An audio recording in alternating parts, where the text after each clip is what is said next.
আমি যেখানেই যাই সবাইকে প্রথমে একটাই মেসেজ দিই যে রসুলকে চেনো।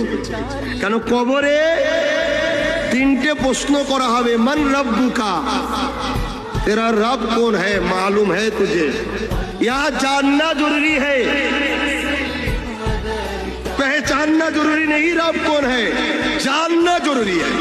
रब कौन है? रब्बी अल्लाह। माँ दीनों का, तेरा दीन क्या है, यहाँ भी जानना जरूरी है, पहचानना जरूरी नहीं। दीनी इस्लाम।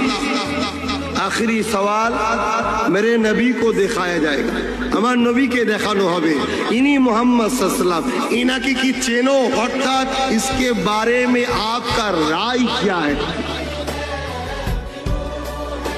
এই ব্যক্তি সম্বন্ধে আপনার ফাইসালাটা কি, রায়টা কি। তাহলে ভাইটাল প্রশ্ন হলো নবী মোহাম্মদ সাল্লাল্লাহু আলাইহি ওয়াসাল্লামের ব্যাপারে।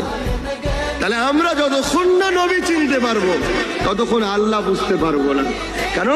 কানা খুলুকুল্লাহুল কুরআন।